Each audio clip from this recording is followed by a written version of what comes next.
Halo anak-anak kelas 4, bagaimana kabar kalian hari ini? Semoga anak-anak selalu dalam keadaan sehat dan tetap semangat ya. Sekarang kita akan belajar bahasa Indonesia, tema yang ketiga, yaitu anak-anak akan mempelajari tentang wawancara. Pada beberapa pertemuan sebelumnya, kita juga pernah mengungkit sedikit materi tentang wawancara. Nah, tentunya anak-anak masih ingat ya.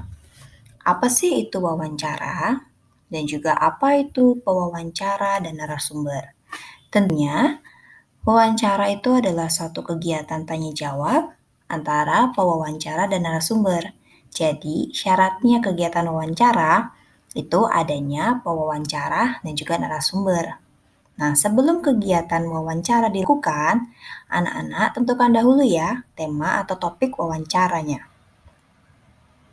Nah, ciri-ciri wawancaranya itu ada 3. Yang pasti ada pewawancara dan juga narasumbernya. Nah, biasanya dilakukan secara tatap muka. Namun, kalau keadaan pandemi seperti sekarang, wawancara juga bisa dilakukan secara daring atau online. Lalu, wawancara tersebut dilakukan untuk mengumpulkan fakta dan data. Nah, berikut ada beberapa hal yang bisa dilakukan sebelum melakukan wawancara. Yang pertama, tentukan dulu topik wawancaranya. Lalu yang kedua, anak-anak buat dahulu daftar pertanyaannya. Dan yang ketiga, tentunya tentukan narasumbernya, siapa yang akan diwawancarai. Setelah itu, ketika akan melakukan wawancara, yang pertama, mulailah pembicaraan dengan sapaan yang ramah, atau bisa juga dengan memperkenalkan diri dahulu. Lalu yang kedua, anak-anak bisa mengajukan pertanyaan dengan jelas dan juga menggunakan bahasa yang santun. Dan yang ketiga, jangan lupa mencatat jawaban dari hasil wawancara tersebut. Serta yang keempat, akhiri wawancara dengan kesan yang baik dan juga ramah. Jangan lupa ucapkan terima kasih. Nah, ada beberapa hal yang perlu diperhatikan ketika wawancara. Yang pertama, pastikan kalau pertanyaan yang diajukan itu menggunakan kalimat yang efektif dan mudah dipahami. Lalu yang kedua, penampilan dan juga sikap saat melakukan wawancara harus santun ya. Dan ketika narasumber sedang memberikan penjelasan atau menjawab pertanyaan, itu sebaiknya kita tidak menyelanya.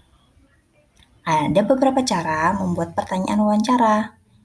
Yang pasti, yang pertama, pertanyaan itu diajukan bertujuan untuk menggali informasi secara rinci. Nah, lalu yang kedua, pertanyaan wawancara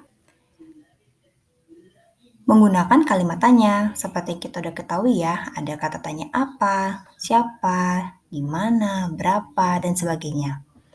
Lalu, pertanyaan wawancara ketika diajukan itu mengalir ataupun tidak terburu-buru. Jadi, satu-satu ketika kita bertanya, ditunggu dulu jawabannya apa, terus selanjutnya baru kita tanggapi. Seperti itu, jadi jangan terburu-buru. Nah, seperti ini anak-anak sudah mempelajarinya ya. Kata tanyanya ada 7, jadi ketika nanti anak-anak membuat daftar pertanyaan, anak-anak bisa menggunakan pedoman ini. Nah, pertanyaan yang baik itu mencakup beberapa hal tersebut.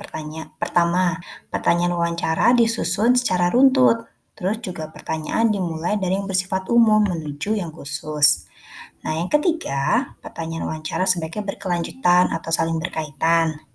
Lalu yang keempat, setelah narasumber memberikan jawaban, anak-anak juga bisa menanyakan hal-hal yang berkaitan dengan jawaban narasumber. Jadi, pertanyaan yang diajukan tidak harus sesuai dengan daftar pertanyaannya, namun anak-anak juga bisa menambahkan sesuai dengan jawaban yang diberikan oleh narasumber itu sendiri. Baru anak-anak bisa kembali dengan daftar pertanyaan yang sudah anak-anak buat. Nah, ketika sebelum melakukan wawancara, tadi ada juga syaratnya yaitu menentukan narasumber. Nah, ada juga nih narasumber yang kita wawancarai itu ada syaratnya. Yang pertama, pastikan narasumber itu memiliki pengetahuan di bidang tertentu atau sesuai dengan topiknya. Ataupun juga narasumber itu memiliki keahlian di bidang tersebut. Dan juga atau bisa juga narasumber itu mengalami atau terlibat dalam peristiwa tersebut. Lalu sikap-sikap wawancara yang baik terhadap narasumber, yang pasti tadi ya harus sopan dengan cara memperkenalkan diri. Terus ketika tadi memberikan pertanyaan pun juga dengan sopan. Dan setelah nanti melakukan wawancara, jangan lupa ucapkan terima kasih. Dan pastinya kalau kita membuat janji harus ditepati ya. Lalu ada sikap wawancara yang baik terhadap narasumber selanjutnya. Nah, itu ada mengajukan pertanyaan dengan jelas, terus tidak menyela, terutama ya ketika sedang narasumber memberikan jawabannya. Dan terakhir jangan lupa mengucapkan terima kasih. Nah, ketika wawancara, sebaiknya jangan mengajukan lebih dari satu pertanyaan secara langsung. Jadi harus satu persatu atau dilakukan secara bergantian. Contohnya, misalnya anak-anak sedang berada di pantai dan anak-anak ingin mewawancarai penjaga pantai tersebut. Nah, di situ juga ada penyu-penyu misalkan ya. Nah, terus anak-anak mau bertanya, mengapa penyu-penyu itu harus dilepas di laut? Tunggulah dulu jawaban dari narasumber tersebut. Baru anak-anak lanjutkan. Lalu, apa yang terjadi jika penyu-penyu itu tidak dilepas ke laut? Jadi sebaiknya dua pertanyaan ini anak-anak ajukan itu secara bergantian ya.